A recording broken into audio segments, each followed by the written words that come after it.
वैसे तो जानवी और प्रखर के बीच में बिजनेस की बातों का सिलसिला खत्म हो गया था, लेकिन जब से जानवी को पता चला कि लैंड का भी इंतजाम हो गया है, तो जानवी बिल्कुल भी समय बर्बाद नहीं करना चाहती थी और प्रखर से उस बारे में बात करते हुए लॉबी की तरफ आ रही थी। लेकिन उस लड़की ने जानवी को पूरी तरह से इंटरप्ट कर दिया था। जानवी प्रखर से एग्रीमेंट के बारे में बात कर रही थी, लेकिन अब जानवी को अपनी कंपनी के खातिर उस लड़की से मीडिएट करना पड़ रहा था। मैं आपकी कंपनी में से किसी को नहीं ढूंढ रही हूँ, मैं विराज जिंदल को ढूंढ रही हूँ। जब जानवी उस लड़की से बात करने के लिए आगे आई, तो उस लड़की ने चिल्लाते हुए जानवी के होश उड़ा दिए थे। चूंकि विराज जानवी और प्रखर से थोड़ा पीछे था, इसीलिए लॉबी में क्या चल रहा था उसे उस बारे में कोई आइडिया नहीं था।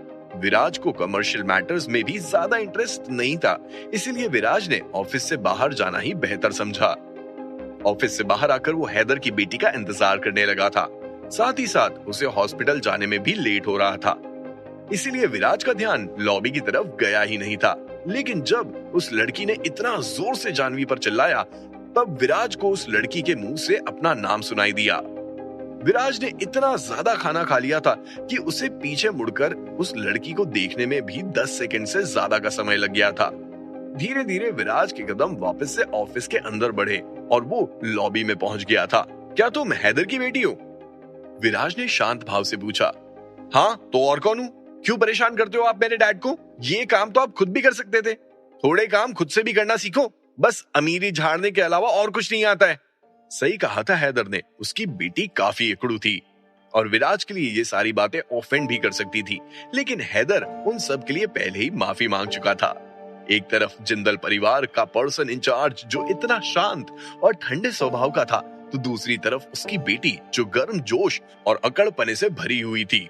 इससे पहले कि विराज उससे कुछ बोलता, उसने तुरंत ही प्रखर गुप्ता का लाइसेंस विराज के हाथों में थमाया और जानवी के ऑफिस से बाहर निकल गई थी।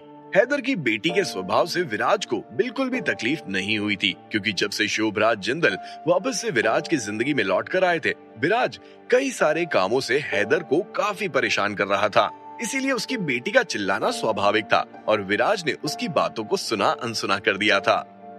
भैया, आप मुझे आज फिर से देखने आए। I missed you so much. प्रखर ने विराज को हॉस्पिटल ड्रॉप किया और उसके बाद कार लेकर अपने घर चला गया था, क्योंकि विराज की बहन शालिनी की अभी बहुत सारी सर्जरीज बाकी थी, इसीलिए उसे लंबे समय तक इसी हॉस्पिटल में रहना था और विराज को अपनी बहन शालिनी का ध्यान रखना था। इसी कारण विराज को रोज हॉस्पिटल के चक्कर काटने पड़ रहे थे। जब विराज शालिनी के कमरे के बाहर पहुंचा, तो उसने देखा कि शालिनी आराम से सो रही थी। विराज शालिनी को उठाना नहीं चाहता था, इसलिए उसने दरवाजे को बड़े ध्यान से खोला, लेकिन उसे क्या पता था कि दरवाजा खुलते ही उसे अपनी बहन शालिनी की आवाज सुनाई देगी और वो अपनी नींद से उठ जाएगी। हालांकि शालिनी की आवाज में अभी भी काफी ज्यादा वीकनेस थी। उसके ऑपरेशन को ज्यादा समय नहीं हुआ था और उस सब से उभरने के लिए उसे एक लंबा समय लगने वाला था। सॉरी बहन, तुम्हारा भाई थोड़ा लेट आया। अभी विराज ने शालिनी से बोलना शुरू ही किया था कि शालिनी ने, क्या भैया, आप तो हमेशा ही लेट आते हो, मेरे लिए कभी कुछ लेकर नहीं आते, और भी बहुत कुछ बोलते हुए शिकायत करना शुरू कर दिया था। लेकिन वो शिकायत ज्यादा देर तक नहीं टिक पाई। जैसे ही विराज ने शालिनी के पसंद का केक बाहर निकाला, उसके चेहरे से शिकायतों का पर्दा खुल गया था और उसके चेहरे पर स्माइल आ गई थी। लेकिन वो स्माइल भी धीरे धीरे शालिनी के चेहरे से उतर गई जब विराज ने देखा कि शालिनी कंफ्यूजन की नजरों से विराज को देख रही है। शालिनी के वार्ड में आने से पहले ही विराज ने शालिनी के अटेंडिंग फिजिशियन से पूछ लिया था कि क्या शालिनी अपने पसंद का केक खा सकती है। जब फिजिशियन ने हरी झंडी दिखाई, तभी उस केक को शालिनी के सामने लाया गया था। शालिनी के कंफ्यूजन को दूर करते हुए विराज ने उस केक के बॉक्स में से एक केक को बाहर निकाला और उसे काटते हुए अपनी बहन शालिनी को खिलाने लगा था। वो केक बिल्कुल भी महंगा नहीं था, लेकिन वो शालिनी के सबसे पसंदीदा केक में से एक था, क्योंकि वो मीठा था। शालिनी को मीठा बहुत पसंद था। आज तो शालिनी को लॉटरी लग गई थी। एक एक पीस करके शालिनी केक को खत्म करते जा रही थी और अपनी बहन को इस तरह केक खाता हुआ देखकर विराज का मन बहुत ही ज्यादा खुश हो रहा था। रात काफी ज्यादा हो गई थी, इसीलिए विराज ने तय किया कि वो आज रात अपनी बहन के साथ ही सोएगा। अपनी बहन को सोता हुआ देखकर विराज भी उसके पास जाकर बैठ गया था। शालिनी का शरीर अभी भी काफी ज्यादा कमजोर था और लंबे समय तक वो नींद में रहती थी। भले ही शालिनी अपने भाई विराज से काफी अटैच्ड थी, लेकिन वो कभी भी विराज से चिपकती नहीं थी और विराज के काम में कभी भी इंटरफेयर नहीं करती थी। अभी विराज के लिए सबसे जरूरी काम यही था कि उसे जानवी के बिजनेस को 3 साल में 100 करोड़ से 1000 करोड़ पर लेकर आना था। भले ही विराज ने जानवी और प्रखर से ये कहा कि उसे सिर्फ इन्वेस्ट करने से मतलब है और रिसोर्स प्रोवाइड करवाने से मतलब है, लेकिन अंदर ही अंदर विराज की पर्सनालिटी ये बर्दाश्त नहीं कर पा रही थी। विराज उन सभी चीजों पर काम करना चाहता था जिसमें उसे पता था कि वो लैक करता है। जब से विराज हॉस्पिटल आया था, वो प्रखर के प्रपोज्ड प्लान के बारे में ही सोच रहा था। अभी मुंबई शहर के रियल एस्टेट की हालत कोरोना की वजह से वैसे ही काफी खस्ता हो गई थी। फ्लैट्स बिक नहीं रहे थे और इन्वेस्टर्स को खरीदार मिल नहीं रहे थे। ऐसे में उस लैंड के ऊपर एक बिल्डिंग बनाना और उन फ्लैट्स को बेचना सही सौदा नहीं था, क्योंकि अभी वो फ्लैट्स बिकने वाले नहीं थे। अगर होटल इंडस्ट्री की बात करें तो वो रियल एस्टेट की टेंशन से बाहर का मामला था, लेकिन उसका एक्सपीरियंस और उसकी सर्विस अचीव करना आसान नहीं था, लेकिन इतना मुश्किल भी नहीं था। इस केस में प्रखर का प्लान वाकई में काफी कारगर था। जानवी के बिजनेस को पूरी तरह से होटल्स के बिजनेस में बदल देना, एक अच्छी होटल की चेन खोलना, 5 star property, private villa with pool, क्या कुछ नहीं हो सकता था। मुंबई शहर के लोगों को वैसे ही काफी स्ट्रेस होता है और हर वीकेंड वो अपना स्ट्रेस मिटाने के लिए कुछ ना कुछ नया आजमाते ही है। एक तरीके से विराज को प्रखर का प्लान बहुत ही ज्यादा शानदार लग रहा था, तो दूसरी तरफ विराज को ना जाने क्यों इतनी ज्यादा फ्रस्ट्रेशन हो रही थी। कल राणेजा बिल्डिंग में हैदर की बेटी ने विराज को सुना डाला था। उस बारे में भी विराज काफी ज्यादा सोच रहा था। हालांकि वो जिंदल परिवार का हिस्सा था और हैदर को परेशान करने का और उससे मदद मांगने का पूरा हक था, लेकिन कहीं ना कहीं विराज अपने मन में अपनी लैकिंग क्वालिटीज के बारे में सोच रहा था। अगर विराज को पैसे की जरूरत पड़े या फिर किसी और चीज की, तो वो शोभराज जिंदल से नहीं मांगेगा तो किससे मांगेगा।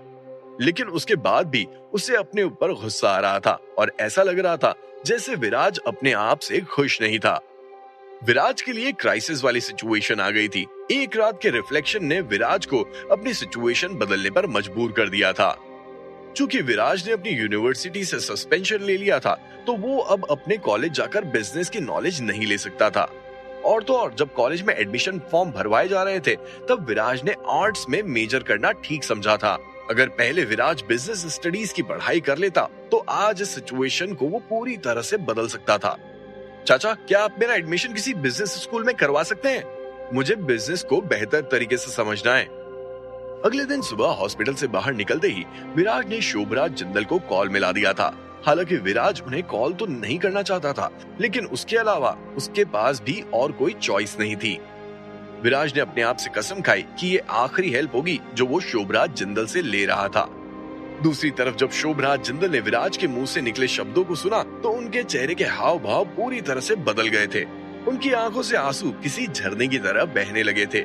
बचपन से ही विराज को बिजनेस का कोई शौक नहीं था, और अब जब अचानक विराज के मुंह से बिजनेस सीखने और समझने की बात सुनी, तो शोभराज जिंदल अपनी फीलिंग्स को रोक नहीं पाए थे।